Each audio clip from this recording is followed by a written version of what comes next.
We caught up with Jimmy Wallhead ahead of his fight against Juan Manuel Suarez at Cage Warriors 73, which takes place November 1st at the Metro Radio Arena in Newcastle.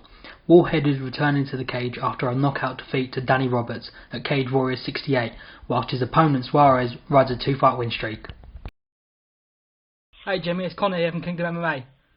How you doing, mate? You alright? I'm very well, thanks. We appreciate your time today, and we've got a lot to get with you for your upcoming fight on November the 1st, so let's get straight into it. First of all, I have to ask you about your form going into the fight at Cage Warriors 73. Last time out, on your return to Cage Warriors, it was a disappointing result for you against Danny Roberts, a fight that you was dominating until the final 10 seconds or so. But how much of a setback do you feel that result has had on your chances of making a run for the belt at Cage Warriors? Well, obviously it's not done any favours, but, you know, MMA is one of the things, man, that you can... MMA like career is one of the things that can turn around quick, you know what I mean? Yeah, obviously it's devastating, you know, blah, blah, blah. You know, it's just the way it goes sometimes. Sometimes you have the luck and sometimes you don't. I got caught and that's the way I put it down, so I think I'll win that fight, you know, 9 times out of 10. But it's done now and that's that, you know. I know, yeah, okay, it's not the greatest start to my Cage Warriors comeback, but I know if I put a few wins together, you know, it'll soon be forgotten. So I'm not stewing on it, man. It is what it is. I've used it to make myself, you know, work harder and get better, and you know, it's in the past now, and just move forward. Now, you've proven your resilience in the cage over the years, hence why your last outing was a shock to people, obviously down to the fact that the last time you even lost a fight inside the distance was way back in 2006. So how much did that loss affect you mentally, and did it take much time to move forward? Yeah, I mean, absolutely. I mean, straight after, yeah, obviously I was devastated, you know. Like I say, it's just one of the things, man. There's no point in stewing on it, you know, when I watched the fight back. You know, watching it back, the punch that put me down was like around the back of the ear. That put me on the ground, and I think Danny finished brilliant. You know, ground and pounding me while I was down. You know, reacted well. There's not much I can really do to stop that happening. You know, the punch that put me down was, you know, a punch that's going to put anyone down really. A massive shot in one of the places that turns off your legs. So there's nothing I can really do to improve on that. What I should have done is looking in hindsight, I should have moved off. I won the round, you know. Then if it was a 10-8 round, you know, and I should have just moved off. But for some silly reason, overconfidence or just tunnel vision, I just moved forward and I moved on to a punch with 10 seconds left when I should have circled off. But you know, it's what it is. I mean, like I say at the start, it done me head in.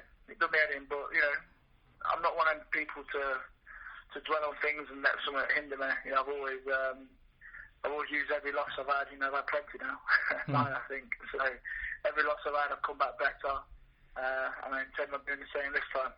So, would you agree that mentally it was a quick turnaround for you? Yeah, I think so, mate. I think it took a couple of months. Actually, you know what? It took a couple of 3 months, to be honest with you. It was only until I got back in my training and yeah, it took me a while to get back on it, but you know, once I got my head around it, it might have took a couple of months, but yeah, once I was around it, I've not been.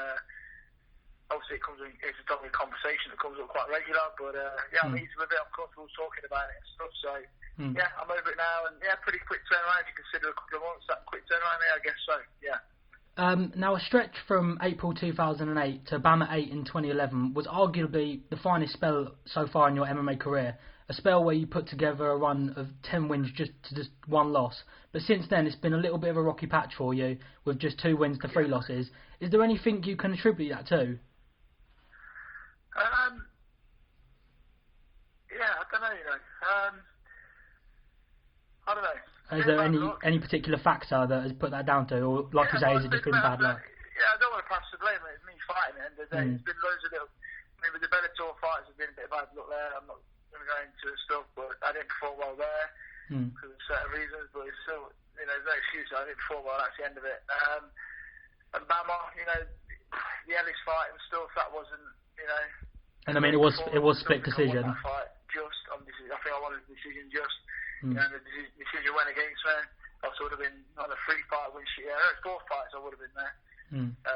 No, it was 2. I lose count. I forget. It all blows into one. But I feel I've just been unlucky, mate. And at the end of the day, I don't feel like I've been really evolving, really. I plateaued a little bit for a few years, and felt like I lost a few years of my career in Bellator, fighting once a year, and then just not being as active as I wanted to be. Again, a bit out of my control. But I feel now that, got some good coaches down there. I'm training down in London with the London Shoot Boys, and I feel like right now, genuinely hand on heart, like I'm a bit back at the beginning of my career, to be honest. I'm enjoying everyday training and improving a lot. Very hungry, and I feel like, after 9 years, 10 years of fighting as a pro, that genuinely feel like this is everything's kick-started. I'm really, really happy to be in the gym again, and maybe that's why. Maybe that's the answer. Maybe I plateaued a bit. Lost the hunger and weren't being pushed, and I found that again now. So hopefully. You mentioned there about plateauing. Get some wins again. You mentioned there, Jimmy, about plateauing. Is there anything in particular that you've changed up now, training-wise, to ensure that you start stringing them wins together again? Yeah, definitely. I mean, like I say, I'm going down to London every week, only for like 1 day or 2 days, but getting a lot of great sparring and drilling in there, and then coming back and drilling with Matt Hallam and the boys up here, with the team Wallhead, Belfast boys doing, loads of great drilling, sparring, changed my conditioning a lot. Focus a lot more on my cardio now than I used to. I spend it on genuinely 90% of the time, rather than just bulking up in between fights and then cutting the weight. I'm just a lot, genuinely just a lot happier, just like day to day, really. Like training a lot smarter. Like in the gym, I was like sparring like 4 or 5 times a week. And again, like the hunger is definitely gone. And then basically, from not sparring after the Danny fight to now, I spar probably twice a week, but it's hard, but short, intense, and I just feel like I'm happier. Like all the time, I always felt like I'm overtrained and run down. I'm quite miserable, to be honest with you. But right now, the last 6 months, 9 months, everything's perfect. My training's perfect. I'm a lot better mood, got a lot more energy, a lot happier at home. I'm I suppose not happy for my missus to deal with and stuff. I'm not so grumpy from being tired all the time and run down. And like I said, I'm learning a lot and evolving. That excites me and puts me in a good mood. So generally everything's just going well. Simply going well. So now you say you're in a good place, and fighting-wise, when you step into the cage, it would have been around 6 months since you last fought. And I know you say about staying active, and you say about you've been unlucky. What exactly what was that entail? How have you been unlucky in them circumstances? Well, go as far back as when? I mean, the last... Okay, well, let's go back to Bellator. I was contracted then they gave me 1 fight a year. So that's that. Bama got the fight with Veach, then broke my hand and was out 8 months there, 9 months there till the next Bama fight. Lost to Ellis, and then fought a few weeks later at Beto Rangel. So I was going to get active again then. Then I decided to go with Cage Warriors. I'm going to fight with Cage Warriors.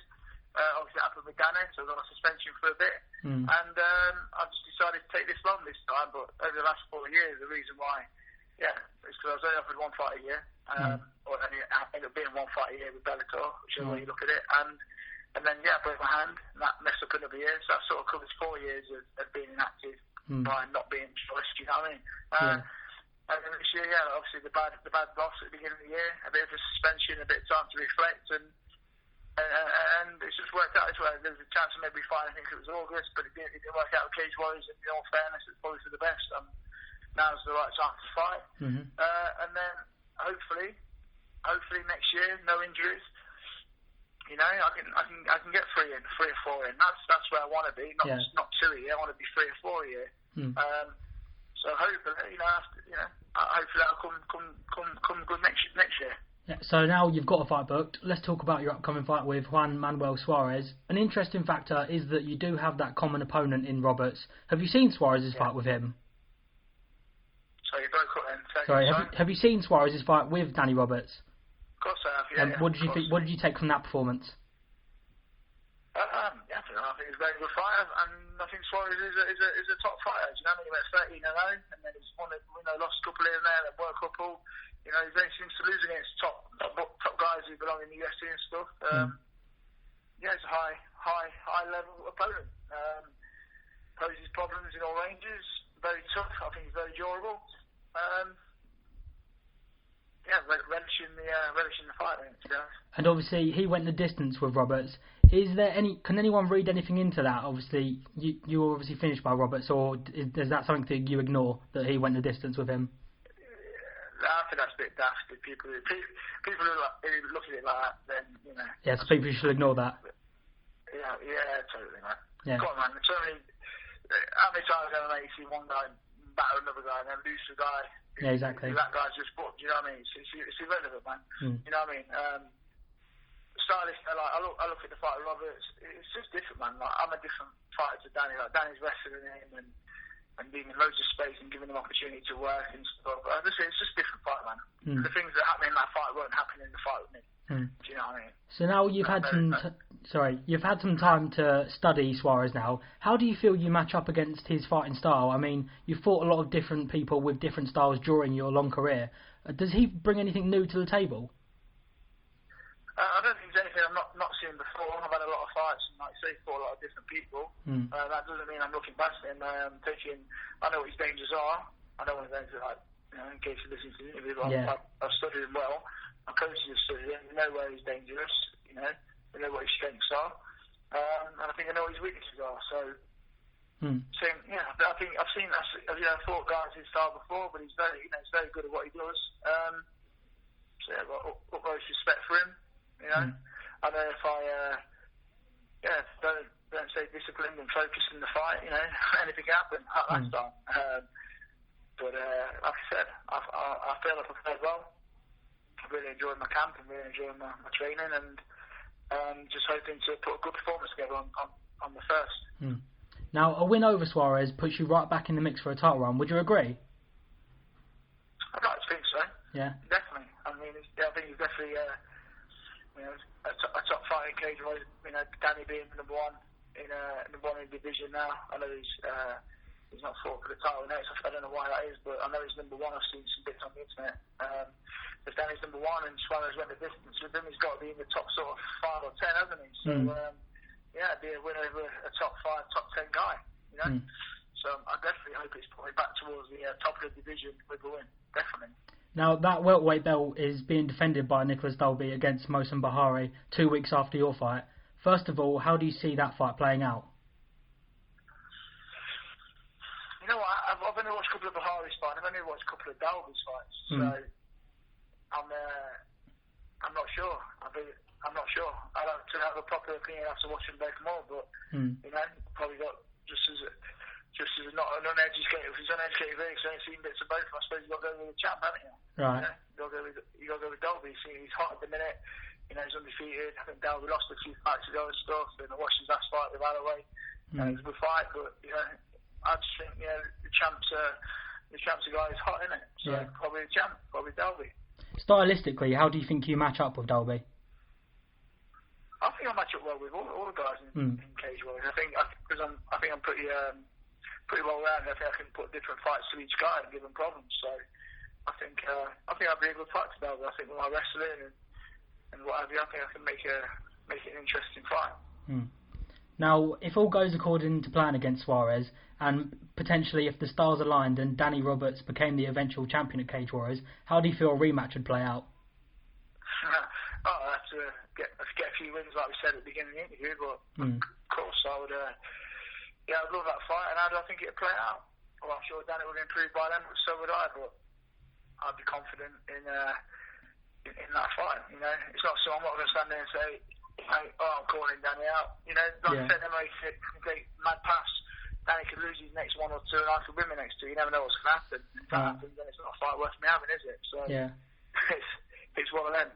If he's a champion, I'd be coming for him, and I'd be aiming to take the belt off him. But that's like, there's so many what ifs. So we'll see if that ever happens. But if he's the champ, I'd be taking the title. That's what I'd be going for, man. And I think I could do that. Well, before we let you go, Jimmy, is there anything that you'd like to add, or most importantly, is there anything you'd like to say to your opponent Suarez before you meet him in Newcastle? I don't really talk much crap. People should know that. But I'm relishing the fight with him, and I hope he comes comes ready, I'm sure he will. I'm coming, and it's going to be a great show, and just really looking forward to it. Alright, well, on the behalf of Kingdom MMA, I'd like to say thanks again for your time, Jimmy. We wish you all the best with the rest of your training, and we look forward to seeing you come fight night.